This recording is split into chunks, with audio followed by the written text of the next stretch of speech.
बिहार ने ही देश को रोशनी दिखाई। तो जो नाम नहीं लेता है वो ईमानदार नहीं है।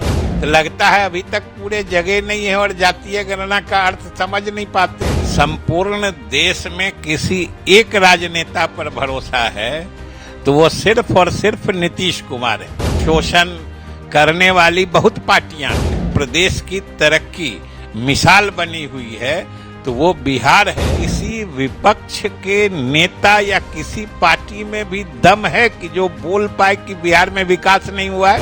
आप सब लोगों का स्वागत है। आज विशेष रूप से हमें आपको ये बताना है कि मुख्यमंत्री जी ने जो बिहार के बेरोजगार नौजवानों को सरकारी नौकरी देने का ऐलान किया था और एक अभियान के रूप में सरकार के विभिन्न विभागों में नियुक्तियां की जा रही हैं, उसी क्रम में अभी ही थोड़ी देर पहले संवाद भवन में 6,341 कनीय अभियंताओं को नियुक्ति पत्र दिया गया है। साथ ही जो श्रम संसाधन विभाग है उसमें भी लगभग 600 से ऊपर अनुदेशकों की नियुक्ति पत्र दिया गया है। मतलब दोनों को अगर जोड़ दीजिए तो लगभग 7,000 बेरोजगार और बेरोजगार के साथ साथ जैसा कि हमने कहा कि 6341 तो कनीय अभियंता हैं, यानी वो लोग स्किल्ड भी हैं, मतलब उनमें कौशल भी है, वो डिप्लोमा किए हुए हैं।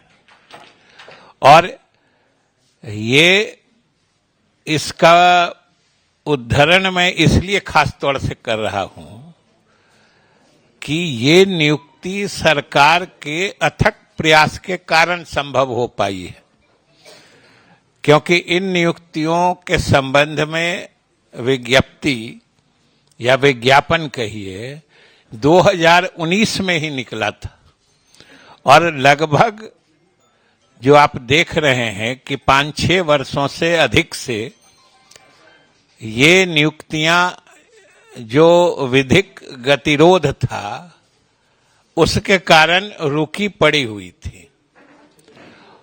और चूंकि कनीय अभियंता चाहे किसी विभाग से संबंधित हो, उनके नियुक्ति का प्राधिकार या नियुक्ति के संबंध में निर्णय लेने का नोडल डिपार्टमेंट जो होता है वो जल संसाधन विभाग ही है, जिसका प्रभार मुख्यमंत्री जी ने मुझे दे रखा है। इसलिए मैं इस पूरे मामले से पूरी तरह अवगत हूं कि किस तरीके से 7 वर्षों से ये सारी नियुक्तियां रुकी पड़ी हुई थी। लेकिन मुख्यमंत्री जी से परामर्श करके हम लोगों ने इस मामले में मुस्तैदी से पहल की, क्योंकि इसमें कई पक्षकार हो गए थे। एक तो जो संविदा पर पहले से कनीय अभियंता काम कर रहे थे, दूसरे जो बिहार के अंदर के सरकारी संस्थानों से डिप्लोमा प्राप्त करने वाले अभ्यर्थी थे, तीसरे जो बिहार के अंदर जो गैर सरकारी लेकिन एफिलिएटेड जो यूनिवर्सिटी से एफिलिएटेड थे, उन संस्थानों से डिप्लोमा प्राप्त कनीय अभियंता थे, और उसके बाद कुछ बिहार से बाहर के संस्थानों से जिन लोगों ने डिग्री प्राप्त की थी। तो इस तरीके से इस मामले में कई पक्षकार हो गए थे जिनके अलग अलग दावे थे, अलग अलग तर्क थे। और ये मामला समझिए 2019 से लगातार पटना उच्च न्यायालय से लेके उच्चतम न्यायालय तक ये विधिक पेचीदगियों में और समझिए कि गतिरोध में उलझकर फंसा हुआ था। नियुक्ति नहीं हो पा रही थी। मुख्यमंत्री जी से परामर्श करके हम लोगों ने इसमें विशेष पहल की। उच्चतम न्यायालय में हम लोगों ने जो अलग अलग पक्षकार थे उन लोगों के साथ बैठकर एक समेकित निदान का प्रस्ताव तैयार किया और विभाग की तरफ से यानी बिहार सरकार की तरफ से हम लोगों ने उच्चतम न्यायालय को एक सुझाव दिया, सुझाव के तौर पर प्रस्ताव दिया, जिसमें सभी किस्म के पक्षकारों की जो बातें थी, जो उनके दावे थे, उसका निदान उसमें समेकित रूप से कर दिया गया था। और मुझे आपको बताते हुए खुशी हो रही है कि हम लोगों ने जो सुझाव, जो परामर्श या जो प्रस्ताव उच्चतम न्यायालय को दिया, उच्चतम न्यायालय ने न सिर्फ उसको उचित माना बल्कि उस आधार पर अविलंब नियुक्ति प्रक्रिया पूरी करने का निर्देश दिया और उस प्रक्रिया को हम लोगों ने पूरा किया और बिहार राज्य तकनीकी सेवा आयोग परीक्षा फल प्रकाशित कर चुका है और आज 6341 कनीय अभियंता जो अलग अलग विभागों में अलग अलग संख्या में जा रहे हैं, सबसे अधिक तो जल संसाधन विभाग का है, फिर योजना एवं विकास विभाग का है, फिर कुछ लोक स्वास्थ्य अभियंत्रण का है, नगर विकास का, इस तरीके से अलग अलग विभागों को इन 6341 कनीय अभियंताओं में फिर वितरित किया जाएगा। तो इसलिए आज ये बिहार सरकार की बड़ी उपलब्धि है और मुख्यमंत्री जी ने जो वादा किया है वो अभी तो अपने प्रगति यात्रा के क्रम में अलग अलग जिला में हमेशा बताते रहते हैं कि उन्होंने कहा था कि हम लोग 10 लाख सरकारी नौकरी देंगे नौजवानों को।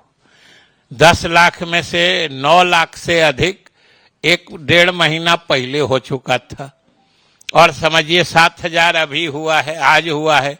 इस तरीके से जो बढ़ता जा रहा है, जो मुख्यमंत्री जी कहते हैं कि अब चुनाव से पहले जो हमने 10 लाख नौकरी का वादा किया था सरकारी नौकरी का, चुनाव से पहले लगभग 12 लाख नवयुवकों को हम सरकारी नौकरी देने की योजना बना चुके। तो ये सरकार की बड़ी उपलब्धि है और बिहार के बेरोजगार नौजवानों को बड़ा तोहफा है।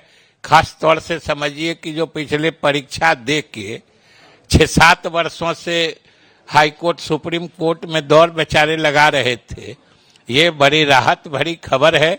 इसलिए हमने सोचा कि आपके माध्यम से बिहार सरकार जो नौजवानों को सरकारी नौकरी देने का पहल कर रही है, ये बात बिहार के लोगों तक भी जानी चाहिए, क्योंकि आप लोग तो देखते रहते हैं, पता नहीं कहां से लोग नौकरी देने का दावा भी करने लगते हैं। कुछ लोग कहते हैं कि हम थे तो नौकरी दिए थे। अब सोच लीजिए कहाँ है कि नौकरी बंद हो गई है।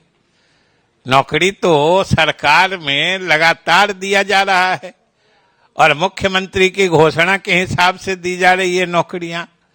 तो इसलिए ये बात लोगों को अच्छी तरीके से समझना चाहिए कि नौकरियों का वादा नीतीश कुमार ने किया था, नौकरियां नीतीश कुमार ने ही दी है और नीतीश कुमार ही आज भी दे रहे हैं, जो आज भी दिया है और कल भी वही देंगे। बिहार के लोगों को यह भरोसा रखना चाहिए और खास तौर से बिहार के नौजवान इस बात को समझते भी हैं और उनको आशा है तो सिर्फ नीतीश कुमार से, बाकी लोग भटकाने की भले कितने कोशिश कर ले वो सफल होने वाले नहीं हैं। आप इत्मीनान रहिए, राहुल गांधी जी जहां कहीं भी जाते हैं, जो कुछ भी बोलते हैं, जहां कहीं भी पब्लिक अपीयरेंस होता है उनका, वो सिर्फ कांग्रेस पार्टी का ही नुकसान करते हैं। समझ लीजिए, समझ लीजिए। इसका मतलब उनको मालूम नहीं है कि बिहार सरकार ने जातीय गणना के मामले में और खास तौर से हमारे मुख्यमंत्री नीतीश कुमार जी ने तो जातीय गणना कराकर उसके आंकड़े प्रकाशित कर और उन आंकड़ों के आधार पर जो दलित, महादलित या पिछड़ों की संख्या बढ़ी थी उस प्रतिशत के हिसाब से आरक्षण भी बढ़ाने का फैसला कर लिया है। अब उनको उनकी नींद आज खुली है तो वो अपने नींद में कुछ देख रहे हैं, तो लगता है अभी तक पूरे जगह नहीं है और जातीय गणना का अर्थ समझ नहीं पाते हैं।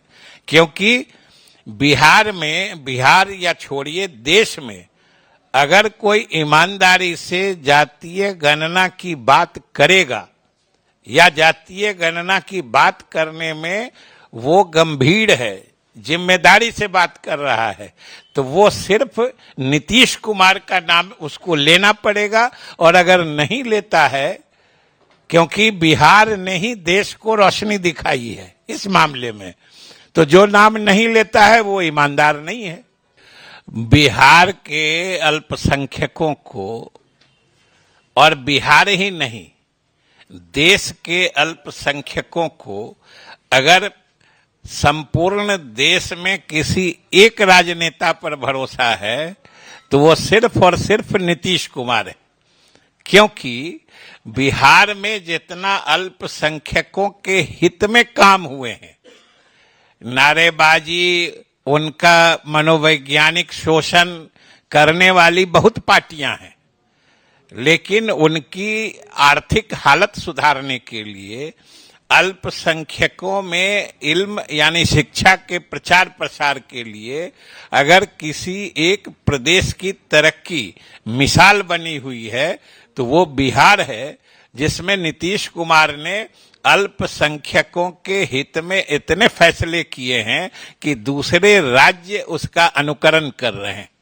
अरे चुनाव आने न दीजिए भाई, आप हड़बड़ाए क्या है, चुनाव आने दीजिए, मुद्दा आपको मिल जाएगा। और सबसे बड़ी बात है कि हम लोगों का तो मुद्दा अस्थाई है, हम लोगों का मुद्दा तो 2005 से ही एक ही है, विकास विकास विकास, और लोगों को अब विकास दिखने लगा है।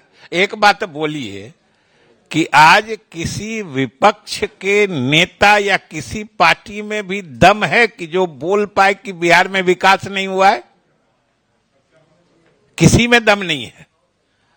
और वो तो इस बात का इतना इकरार करते हैं, इतना खुद तस्लीम करते हैं इस बात का कि सोचते हैं कि इसको अगर नकारेंगे, बिहार में के विकास को अगर नकारेंगे तो जनता उन्हें राजनीतिक अपराधी समझेगी, इसलिए उस विकास में हिस्सेदार बनने के लिए परेशान होते हैं।